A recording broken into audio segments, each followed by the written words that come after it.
everyone. Just out here running through another little episode of our WTP Sports Dudes pods. We got post game here. Got running over there, running his post game 86 podcast. You find him. He's got some good takes on some Notre Dame stuff. How's things going in your world? Man, everything is lovely. Why I can't see you on the screen though? I don't know. Myself and add myself back. Let me try this. There we go. Let's go. Yeah, that'll work better. I don't know what's going on. No, not that one. Let's go with that one. We'll just leave it there. Cool. Yeah, I don't know. That was weird. I was like, where am I? But you could hear me, so I knew I was alive. I just didn't know where I was.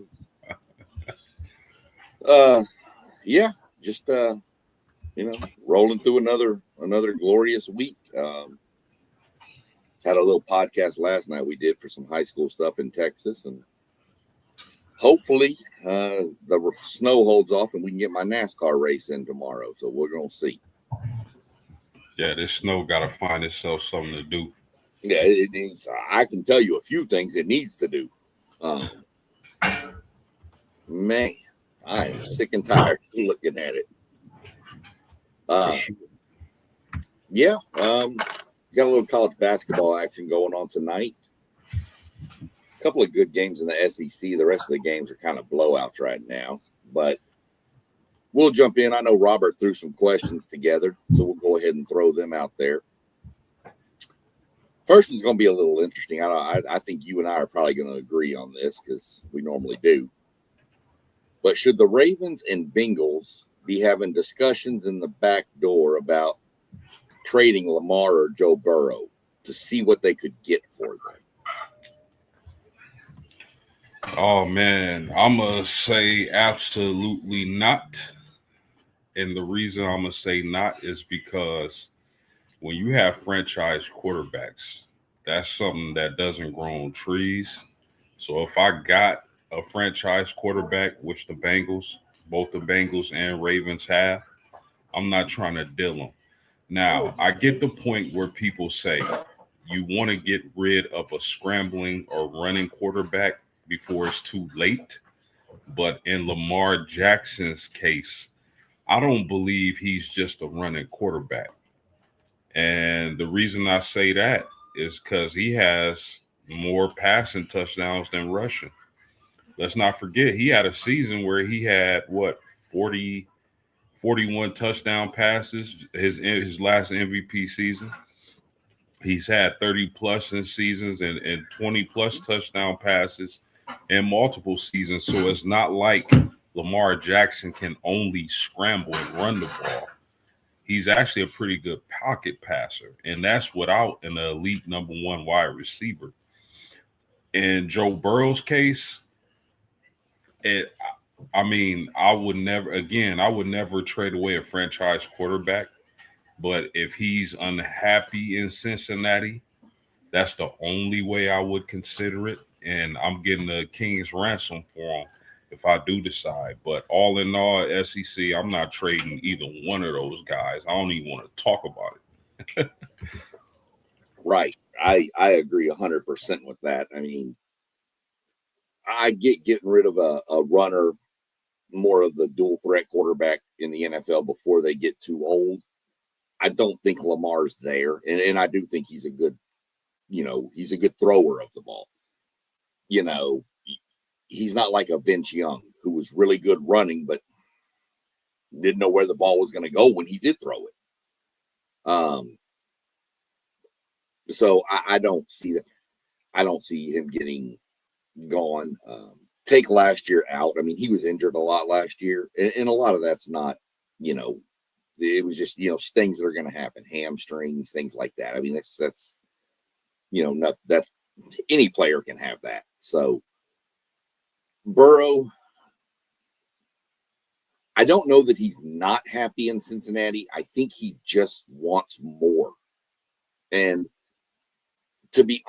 when Joe Burrow's healthy and that team's healthy, that is one of the most dynamic offenses there is in all of football.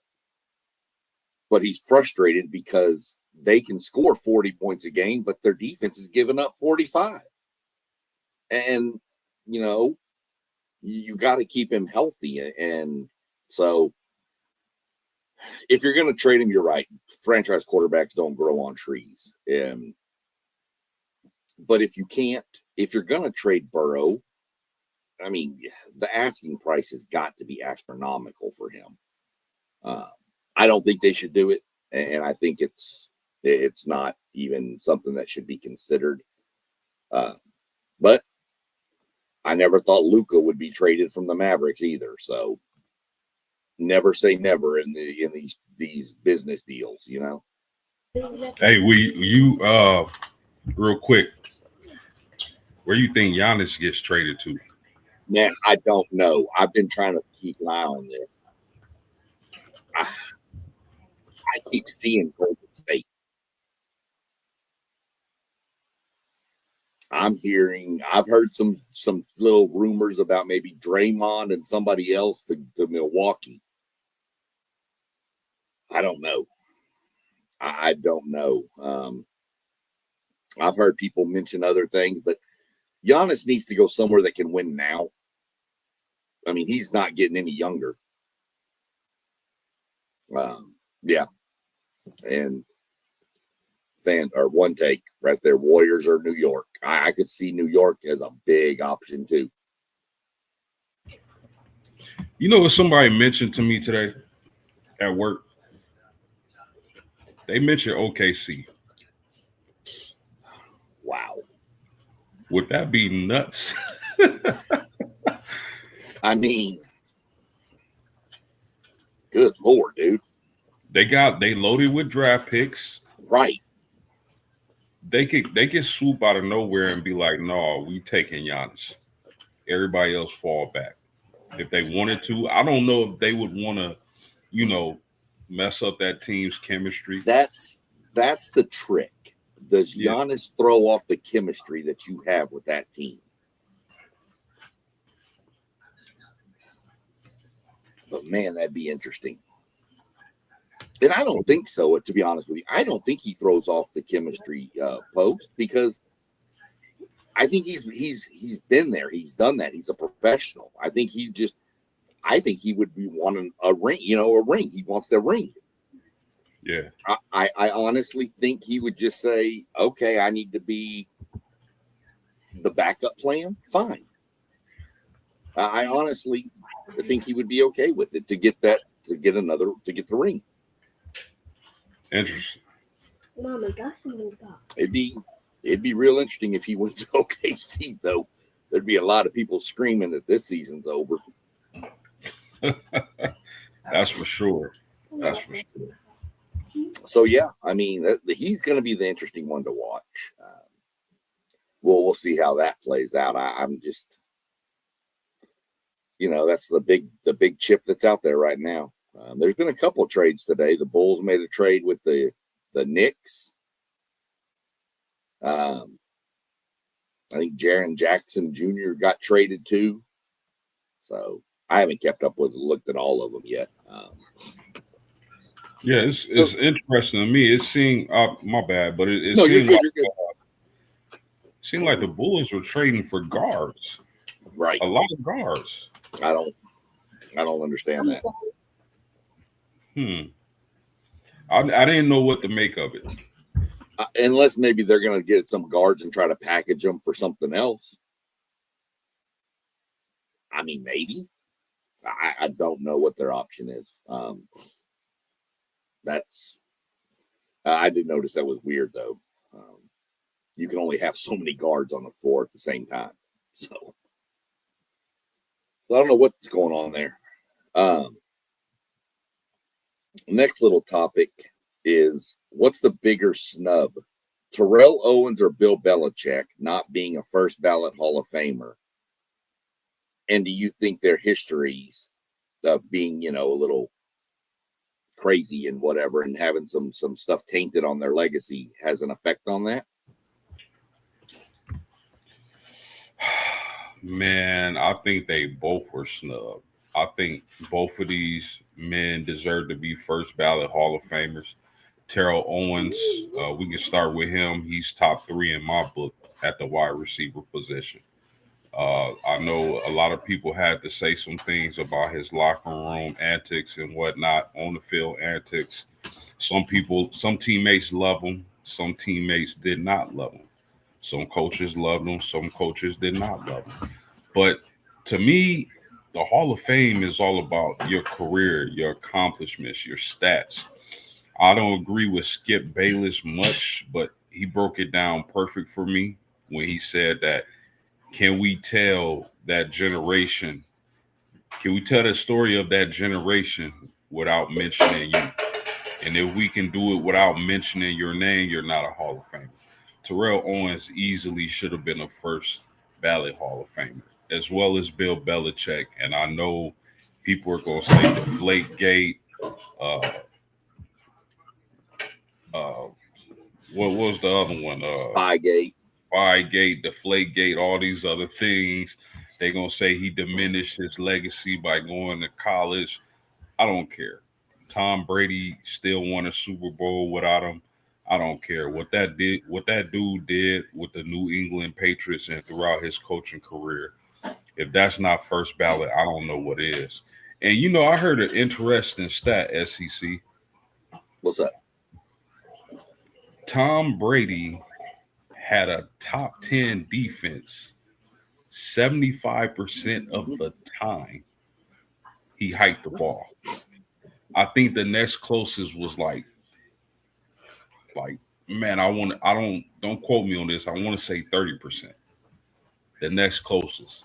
Tom Brady had a top 10 defense 75% of the time he played football.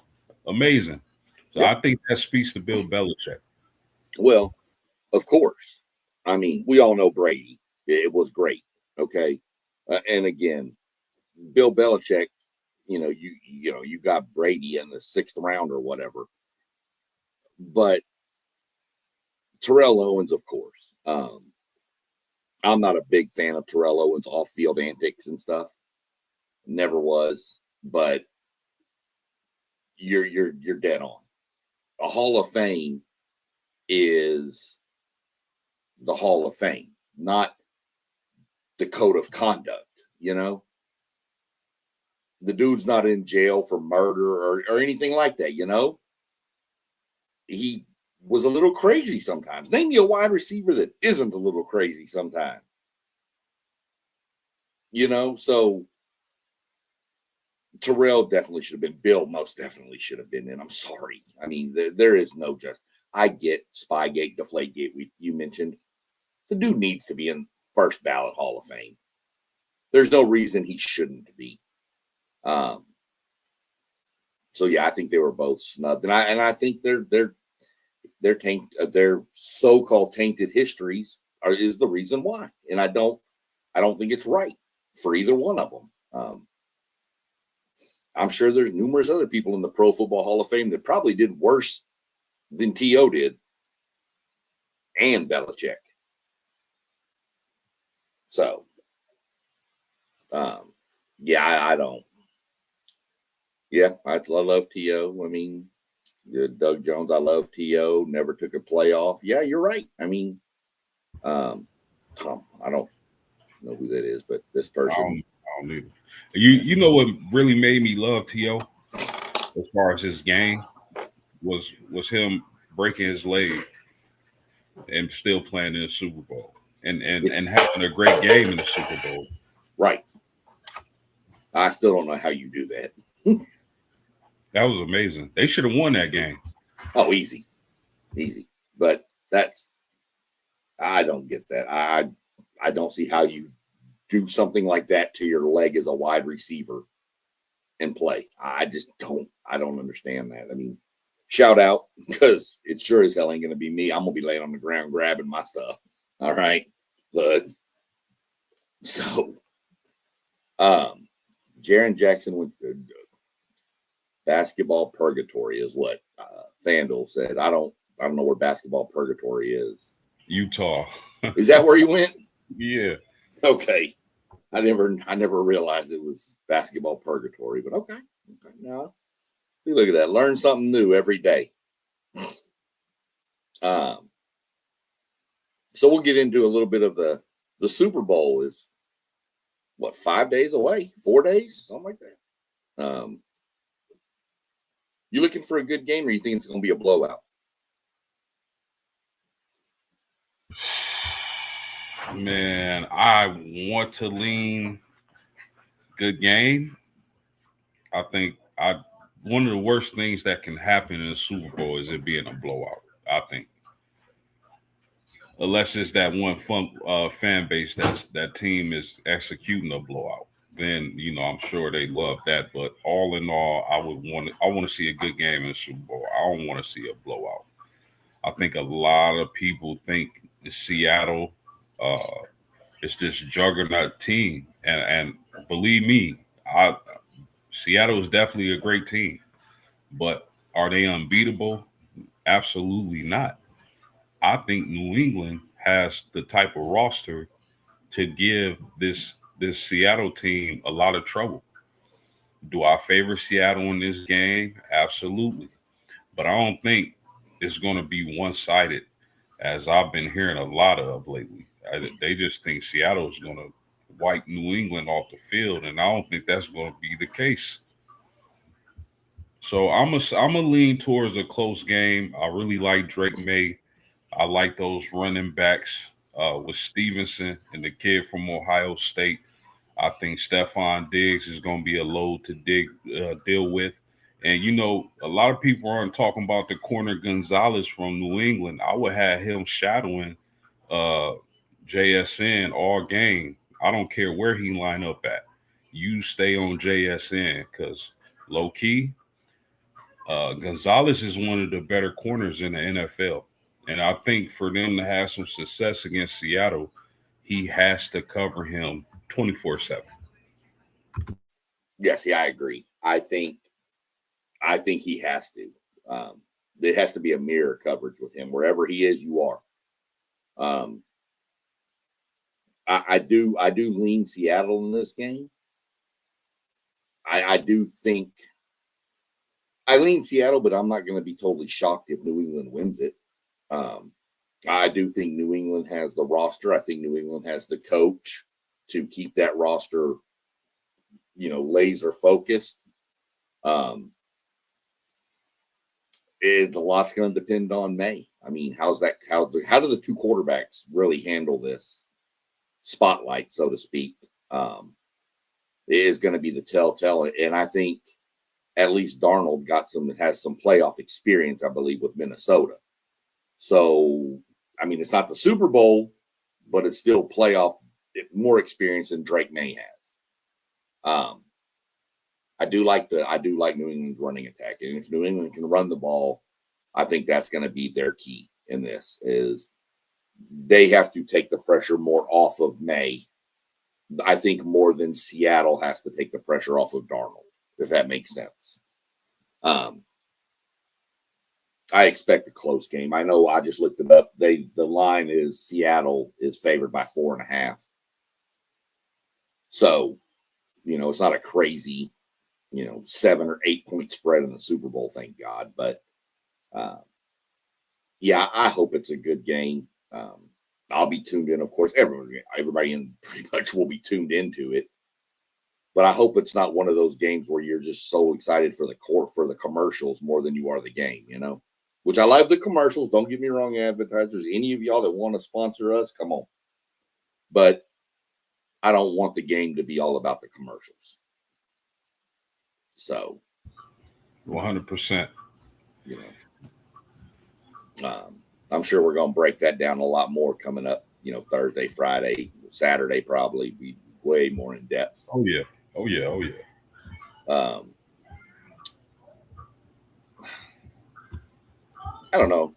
This topic here, I mean, we can hit on this one. Is the NCAA handcuffed since they haven't been able to get a handle on NIL and the portal? Should the NCAA just be gone? And Go ahead.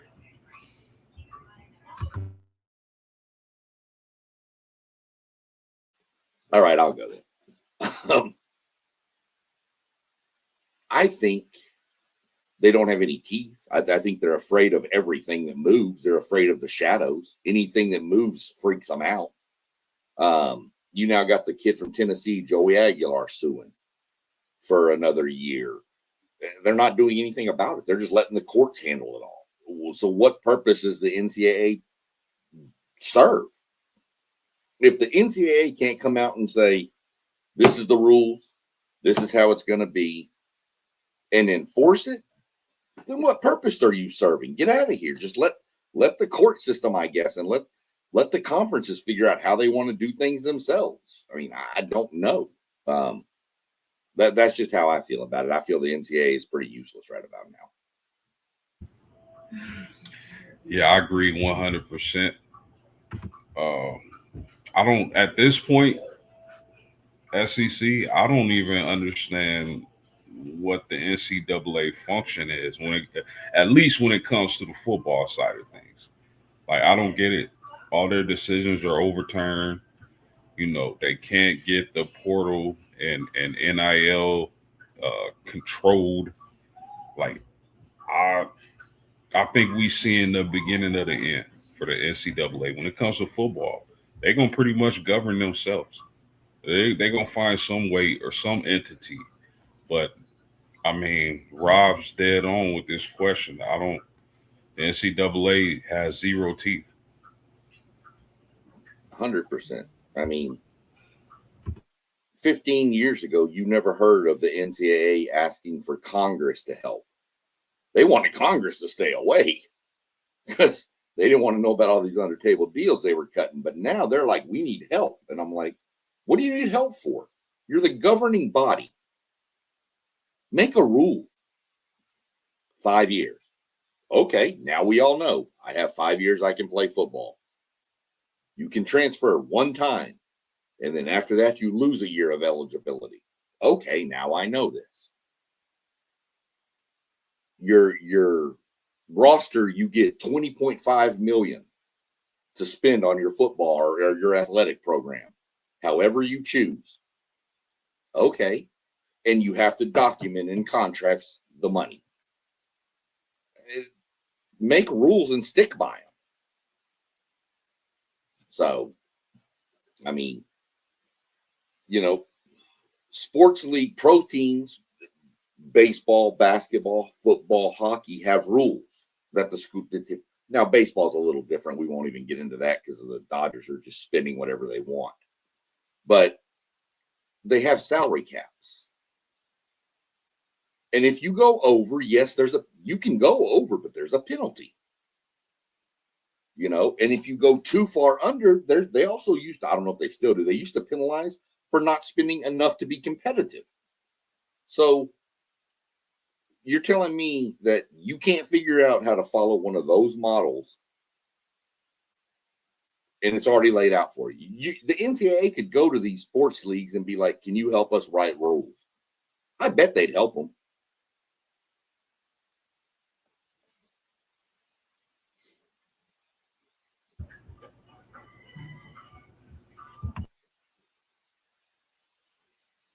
Doug Jones popping in, looking for a good Super Bowl. Seattle looks strong, but he's likes Drake May. His teammates are down for him. You can see that. Well, yeah. I mean, I hope so. After leading New England to where nobody thought New England would be in this point. Nobody, and maybe the diehardest New England fan, but nobody else even had New England in the playoffs. Yeah, I agree. I felt like Drake May was going to have a good season. I felt like they would improve. Did I see them winning the NFC East? Absolutely not. I thought Buffalo would. Did I see them making the Super Bowl? Absolutely not. So, I mean, kudos to them, man. But like you said, I don't think anybody called that one. No, nobody I would have known of.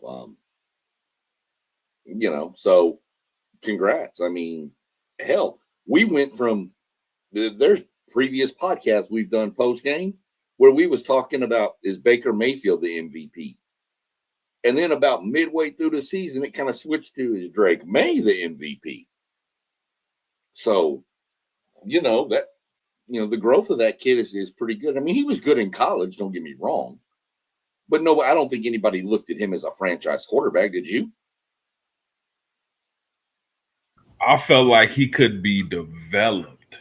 I Okay. didn't think his development would be this fast. He looks amazing. Like I always knew he had talent coming from North Carolina, Right. but I thought it would be a few years. Hey man, check this out though. The Clippers are trading James Harden to the Cavaliers for Darius Garland in a second round pick. I don't know if I like that trade for I wouldn't Cleveland. have did it. I wouldn't have did it. Harden's game's too. You got Donovan Mitchell there. Yep. Who's your scorer? Your scorer. Garland, he's a good point guard, man. Yeah. I don't know. I wouldn't have made that trade. I'm with you. I don't. Nah. Who else they getting? Darius Garland and who? Did they give up 2 or 1? So they traded James Harden for Darius Garland in a second rounder. I still think you gave up too much for Cleveland. Yeah. I mean to have Harden and what's my man's name? Donovan. Yeah, to have Harden and Mitchell.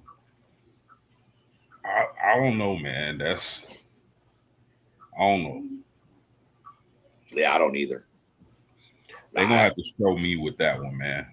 Yeah, I'm gonna have to see something there because that just seems like you just traded for a player you already have on your roster, and you gave up something you probably don't have on your roster. Yeah. No dice for me. Yeah, me neither. I'm with you. So speaking of the NBA, good little segue there. I like what you did. Wanted to know, will you see the NBA move to a different country with the All-Star game?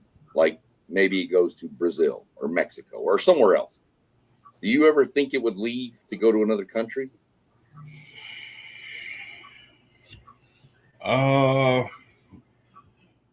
Maybe. Maybe sometime down the line. You know where would be a perfect spot for the All-Star game if the United States didn't have so many issues with them? Be China. China would be a perfect All-Star weekend host. But and I don't want to get political, but China and United States are always going back and forth about something. But I mean, I think it would make perfect business sense to move the All-Star game to a country like China. That would be huge. They love basketball in China. But anytime in the next 10 years, maybe on the latter half of the 10 years, maybe, but in the next 4 or 5, but who knows with this NBA commissioner, man, he like to try different wild things. So maybe that does happen in the next couple of years. But I mean, if it was me, I would expect it to be somewhere down the line and not anytime soon. No, I think I agree with you. I could see it. China. There was a few spots that popped up when you were talking China for sure. Australia popped up. Basketball's big down there. And of course, you've always got your France, Spain, places, Europe areas around there. The problem I see with it is the logistics of doing it. You would almost have to take longer off for the All-Star break versus that weekendish, like couple days. You'd have to almost take a week and a half off for all the logistics to ship all the players over, get everything, move back, so, and then still come back and play your regular season game. So, now, could I see, if you want to talk about another country, could I see it go to Mexico or Canada? Yeah, easy. It's probably been in Canada with Toronto up there or Vancouver when they were there. So, but could I see a Mexico? Yeah, I think Mexico could be done really easily. Obviously, Brazil and, stuff is a little harder because of just the sheer logistics of travel. NASCAR went to Mexico City last year, just Mexico City. It was a logistics nightmare. Was a phenomenal event. Everybody loved it. But getting that many people moved. Now, there's a lot more to move with a NASCAR team than an NBA All-Star team. But if you were going to do it, would you think about maybe doing something like a before the season All-Star, like an All-Star team of NBA players travel around and play different teams throughout the world? Why couldn't they just make the All-Star break longer, a week longer? Right, you could do that easy. I don't say easy, but you'd have to, with all these collective bargaining things and all this. So I could see it for sure. If they just extend the All-Star break, would just have to be. But where do you go? China, like I said, China's, they play, they love basketball in China. So, yeah, I could see it, but I agree with you, down the later part of 10 years, 10 to 15 year window is probably where I sit for it. What do we got down here in the comment? Oh, Doug, Philippines. Get out of here. Goofy. Man, quit scrolling.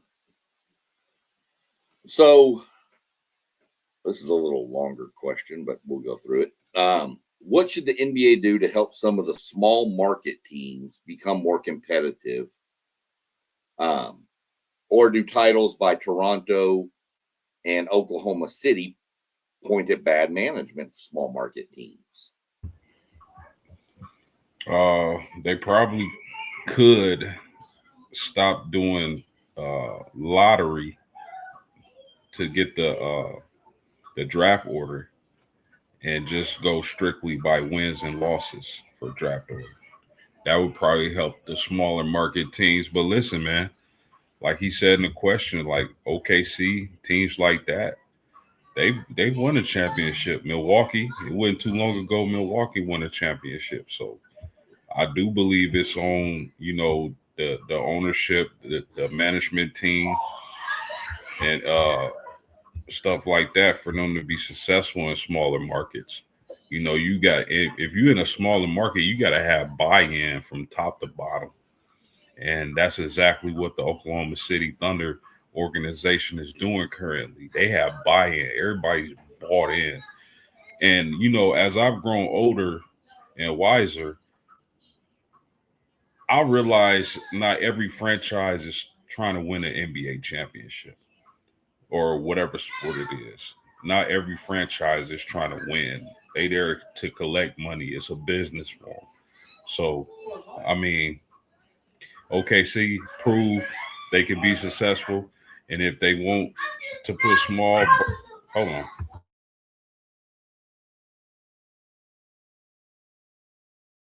So yeah, I mean, while he's handling that, I mean, I agree with him. We'll let him jump back on when he gets on and keep making his point, but I agree with him.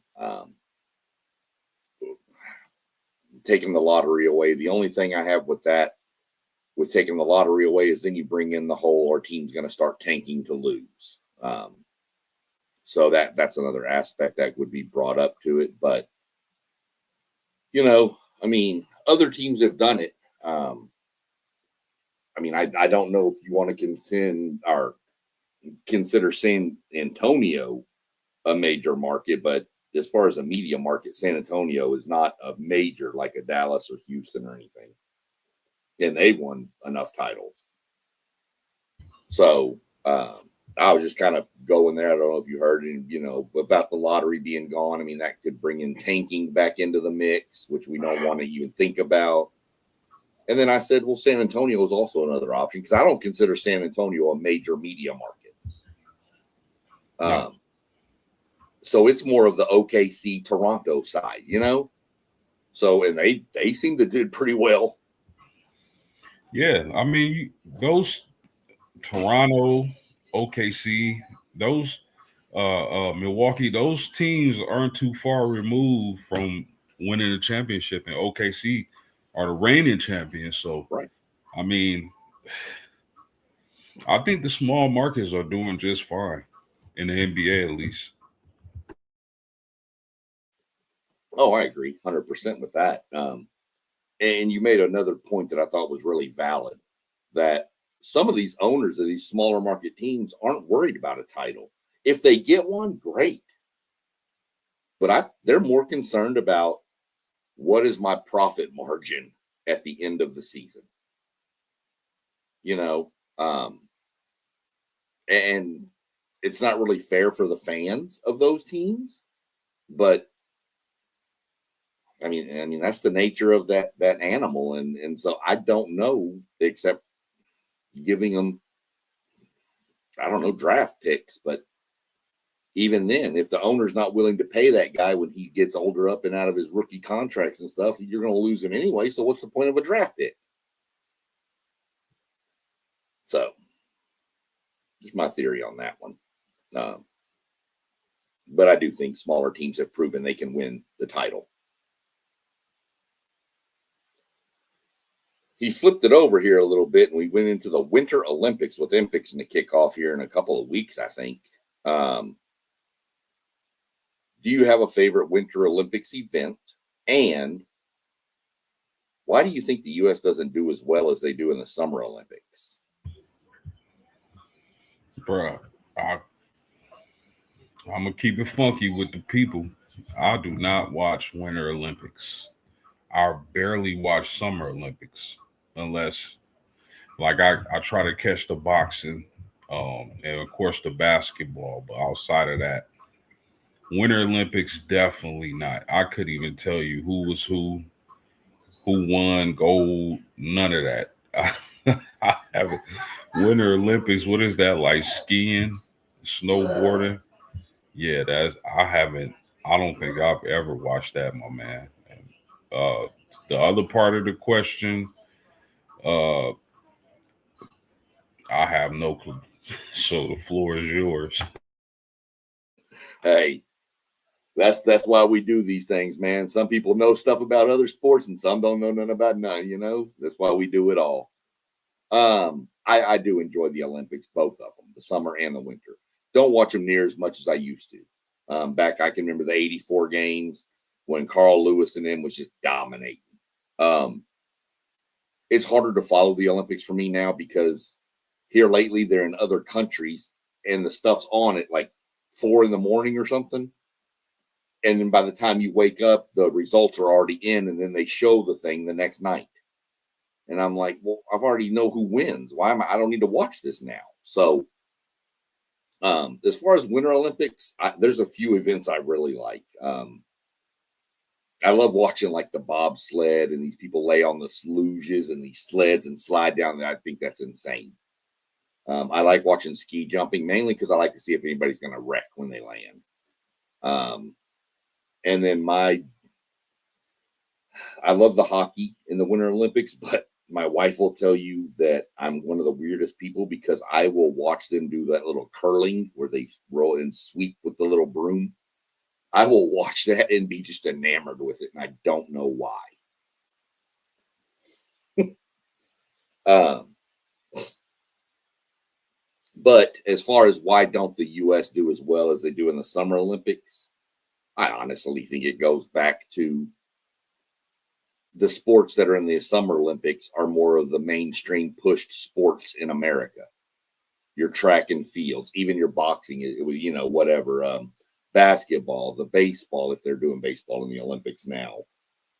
These are more of your Americanized type sports. And so more, that's why I think we do better in the winter than we do in the Winter Olympics. I just think there's a lot more competition for the U.S. in the Winter Olympics too. With you start getting all these winter events with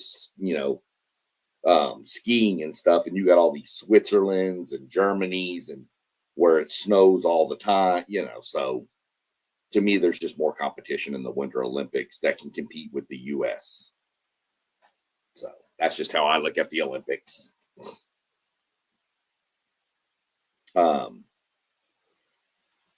Through this, When a college athlete's eligibility runs out, should they be allowed to appeal? Or should the appeal happen a few years before their eligibility runs out? I think they should be able to appeal, like during their last year. When if they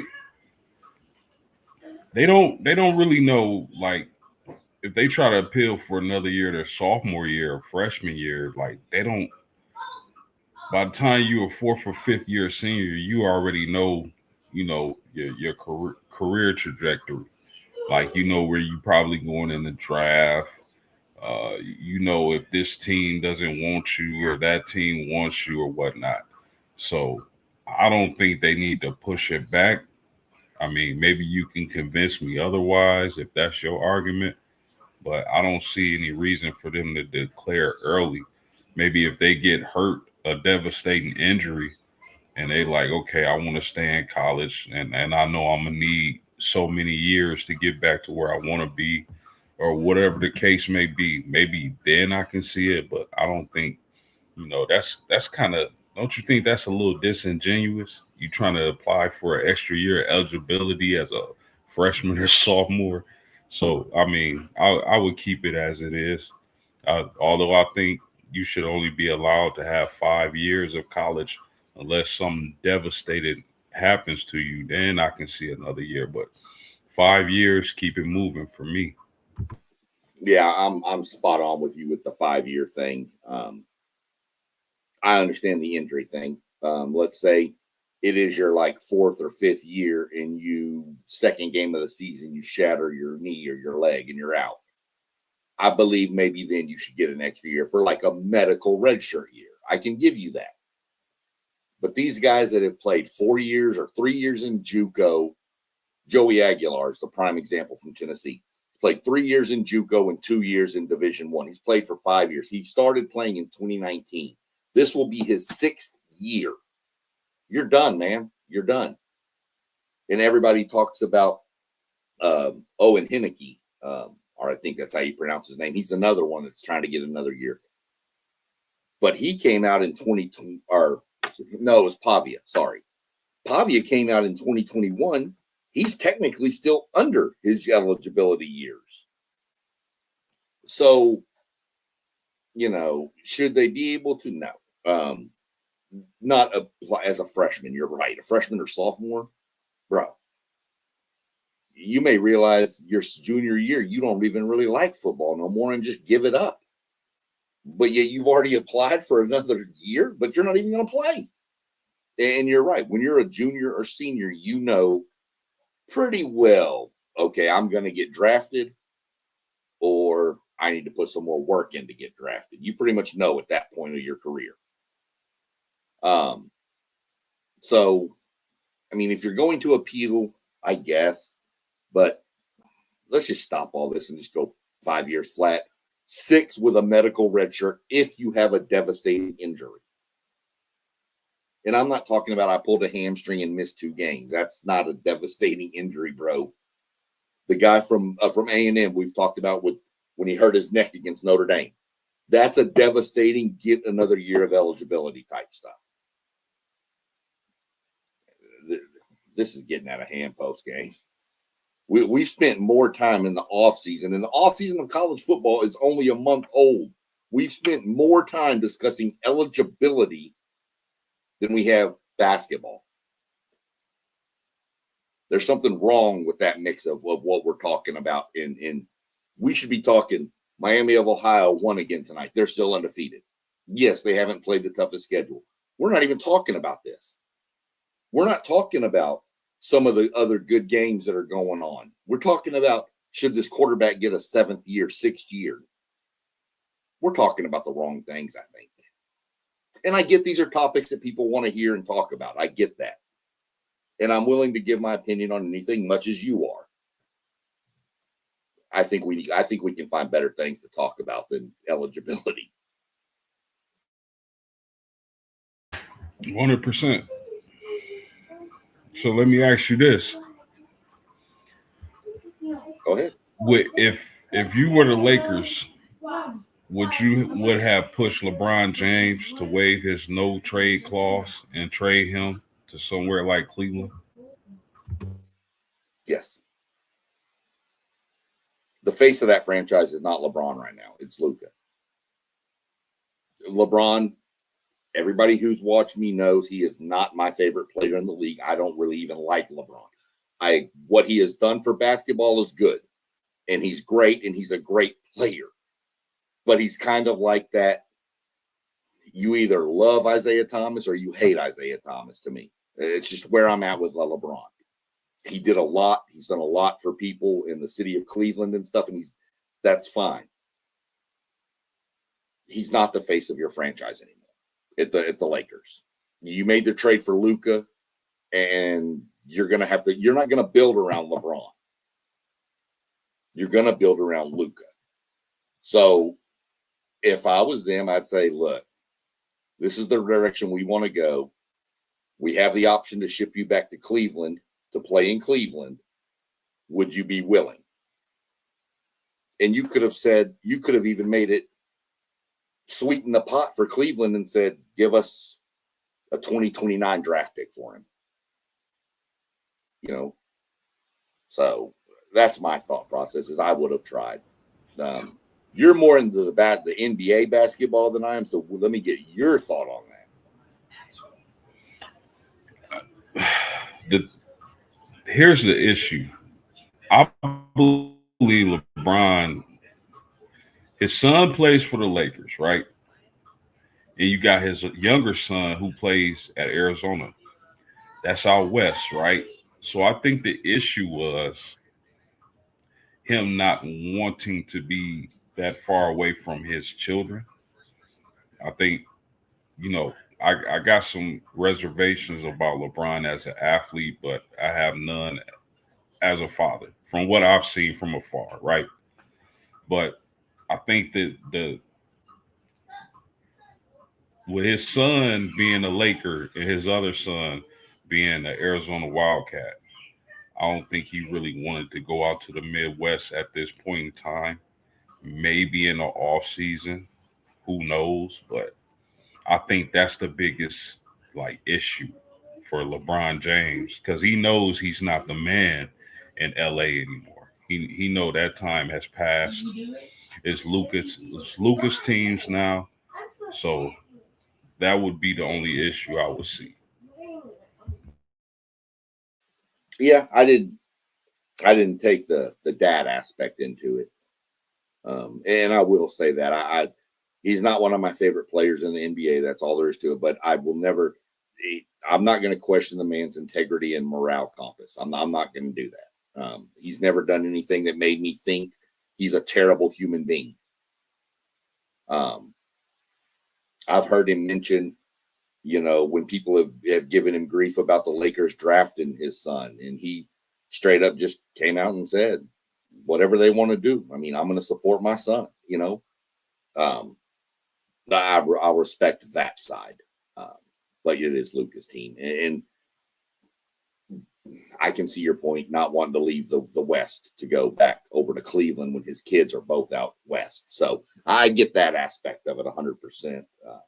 And they weren't going to trade him anywhere out there. They're not going to trade him to the Jazz or the Suns or the Clippers or something. They're not going to do that. So they were going to trade him. He was going to the Eastern Conference.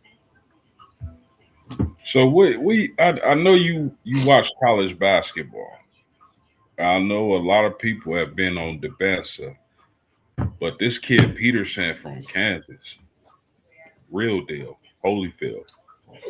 Yeah, but his only issue is that he hasn't been able to stay healthy. With that being said, who would you take number one? Would you take Peterson? Or would you take Debassa or somebody else? Boozer. You would take Boozer number one overall? I would. Well, okay, let me justify. Who's drafting number one? What do you already have? Yeah.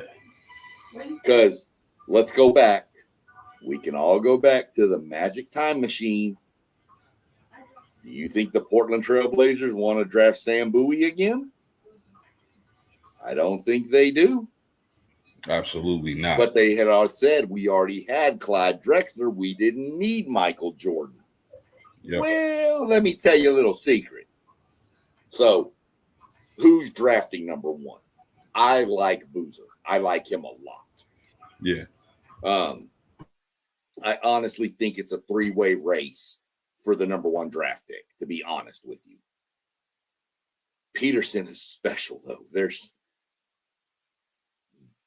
But he can't stay healthy. You're exactly right. And you're not seeing the full Peterson right now. I honestly think he's on a load limit right now to try to get ramped to play more as the tournament. We all know Kansas is going to be in the tournament. Let's just call it what it is. But do you want a 70% Peterson or a 95% when it comes tournament time? So I think Kansas, Bill Self and them are being smart, and they're letting him play. He played a half and barely played played a little bit in the second half. And then you'll start seeing that amp up to where he'll be doing, 15 minutes and a half, 15 minutes and a half. You'll start seeing it amp up. But I honestly think he's electric. He's fun to watch, but he's got to stay healthy. And I think AJ, to be honest with you, I think you even mentioned this too. When teams have wanted to, they've shut him down. Good teams. Okay? Oh yeah. Arizona put the clamps on him. Kansas put the clamps on him. Pretty much, he's going to get his numbers eventually. But when he comes across a good team, they have a way to stop him. So if you're the number one draft pick, you're probably not going to a real good team in the NBA. So people are going to focus like we're focusing on Cooper Flagg most of the year for Dallas. Let me stop Cooper Flagg. But I'm not sure you can go wrong with any one of them based on what your needs are at that time. Good question, though. I agree with that. Yeah, I agree with that. I don't think you can, and maybe even you throw a Caleb Wilson in there. I really like Caleb Wilson from North Carolina.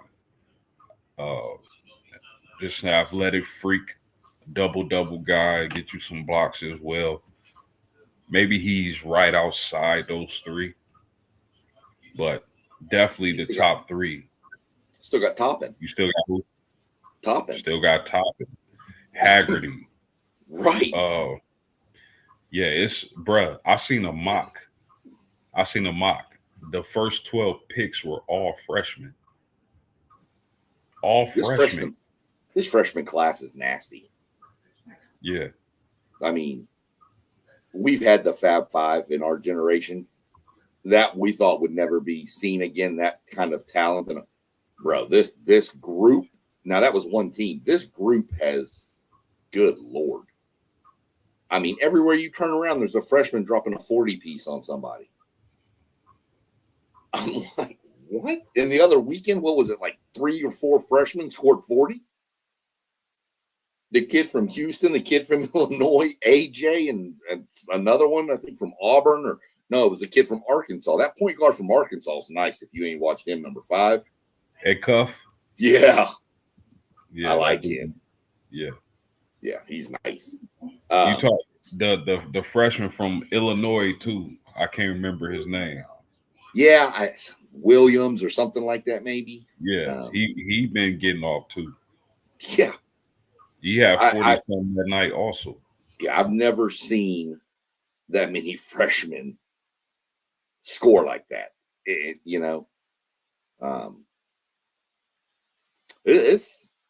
going to be interesting.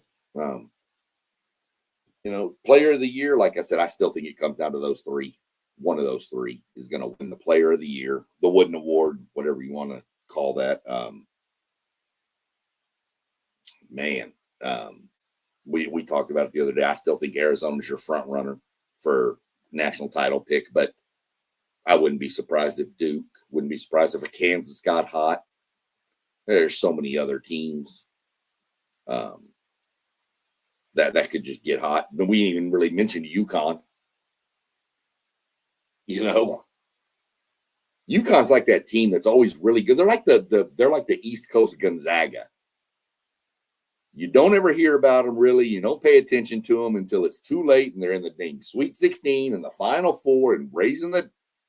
That's what they are. They're the East Coast Gonzaga. Yeah, definitely. On the men's side, women's Right. side, they just dominate. Yeah, women's side, you can. I've penciled them in all the way through the bracket already. God, they're bad. They're good. Yeah, And that amount of sustained success in any sport is insane. yeah, that's nuts. Man, that's nuts. You know, you got throw these last two questions he's got out here. Should coaches have to finish out their contracts before they can be hired elsewhere? If you're not going to hold players to contracts, why are you going to hold coaches? Nah, I mean, if they were going to do that, they should have did that decades ago. You know what I mean? Like, yeah, it's too late for that, man. Yeah. It's like that. Nah, man, it's too late for that. That's over and done with. And then, his last one was, should there come a time where coaches can only sign a year-to-year contract? Never happened.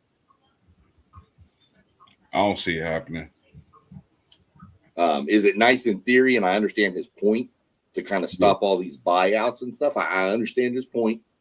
Good point to make, but these coaches aren't negotiating their own deals anymore. They've got all these agents. This Jimmy Sexton guy, everybody's heard him. He's got like half the coaches in his thing. Jimmy Sexton's not going to be like, if I'm A&M and I want Marcus Freeman and I come and I'm like, okay, look, we'll give you 1 year at $8 million, but Notre Dame's offering me 10 years at $100 million. Well, why am I going to go take a 1 year deal when I may not have a job next year and I'm going to pass up? No. So I see your point, and it's a good point, Rob, but I just think we're past all this. I think coaches are more locked in. What I'd like to see go away is these huge buyouts for these coaches. I mean, when I get fired, I don't get a huge buyout from my company. Do you? Because if so, I'm coming to work where you work. We should. Okay. We should have NIL deals and all that, man. I'd probably be saying a lot more stuff that I really want to say to my bosses if I could get a buyout. Okay? 100%. But I mean, not many places else can you get fired and make enough money to just set your family up for life. Yeah. These guys are getting 20, 50, 30. Jimbo Fisher got $75 million to leave. How much did Kelly get again? You remember? Was it in the 50s or 40s? So I don't Jimbo had a bigger buyout. Oh, yeah. Jimbo's had the biggest of all time. Wow. Yeah. Jimbo's was the one that's going to stop those huge buyouts from getting paid out. But the difference is in A&M, not that there's other programs that can't, y'all. I'm not saying that.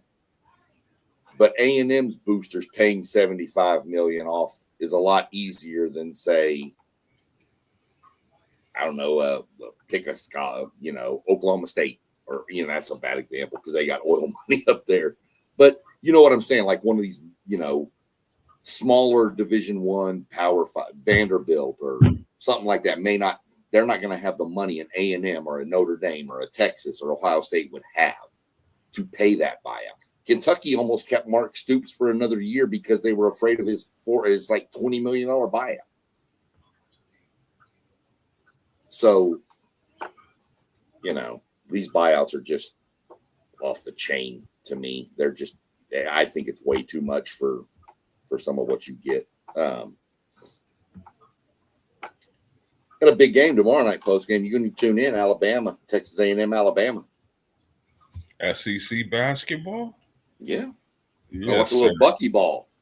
Yeah, I'm gonna be tuned in, man. I actually haven't had a chance to catch your Aggies this season, so this would be a perfect opportunity for me to watch them against Bama.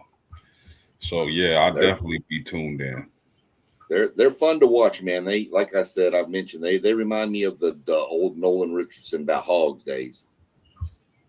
Just up in your face pressure, shooting fast, playing fast, up tempo, shooting threes. It's just what they do. Um, Fun team to watch. One of the more fun teams to watch, for my mind, especially because of what we had with Buzz Williams. That offense was pathetic. And he's not doing well at Maryland right now. Yeah, Um, yeah, that'll be a good game tomorrow. We I got a know. couple of good games this week. I know. Big Monday. Next Big Monday is Kansas, Arizona. If I'm Is not. it really? Yep. Oh, yeah, yeah. That's going to be a good one right there. Where Oh is yeah. that? Is that at Kansas or at Arizona? It's at Kansas. Ooh. That's going to be a tough one there. Is A&M at home tomorrow? No, we're on the road. Um, we're we're on the road at Bama, and then we're home for Florida. Mm, Yeah, that's not a 2 game stretch. It seems like a lot of fun, but that's rough.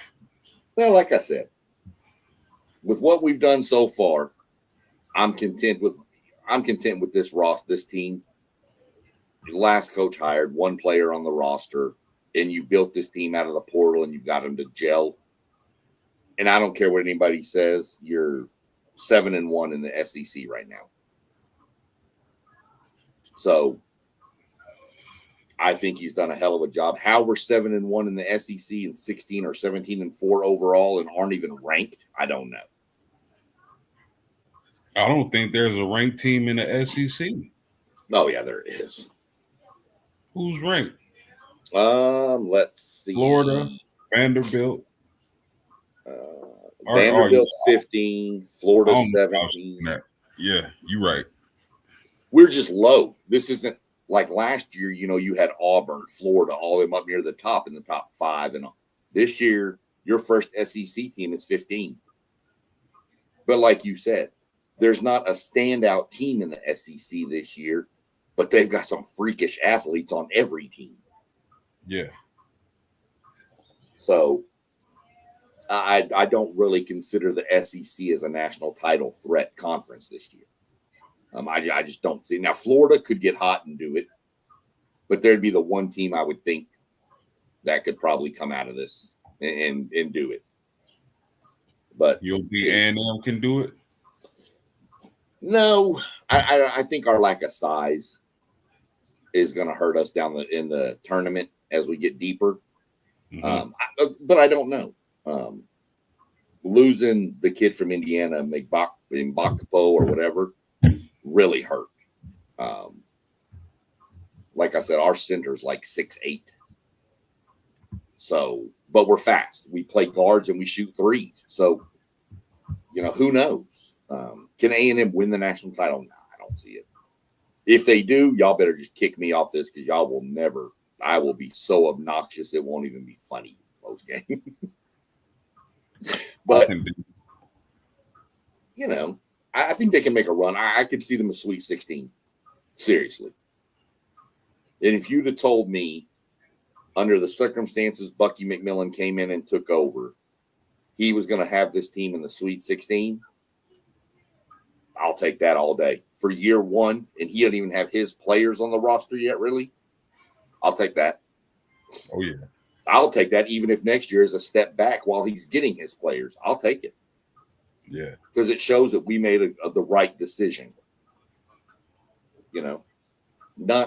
Not every coach you hire, whether football, basketball, or baseball, is going to be a home run hire first season. Well, that's because you're a sensible fan. Some of these fans be wilding out, man. They expect you to win a championship your first year coaching. they'll, like you said, didn't even get the chance to get their players in. Yeah. The rebuilding season, get them out of there. It used to be when you had a new coach, and you can admit this too, you were given 4 years. Yep. The first 2 to 3 years were just kind of, they needed to see improvement from year 1 to 2, 2 to 3. But that year 4, that was supposed to be the year where you said, no, we're here. Didn't have to win a national title, but you better go 10-2, 11-1 in college football, something like that. Because you had to get your players that fit your system. Same with any other sport we've ever seen. Basketball, same thing. Baseball last year, Texas A&M #1 preseason, super talent, most talented team in all of the nation. Didn't even make the NCAA baseball tournament. Their coach left to go to the University of Texas. The coach that took over was the hitting coach, and it just fell apart. But now where everybody's like, okay, well, we'll give you a pass with all the turmoil that went on the previous year, but now what are you going to do this year? So, coaches take time to build their stuff, man.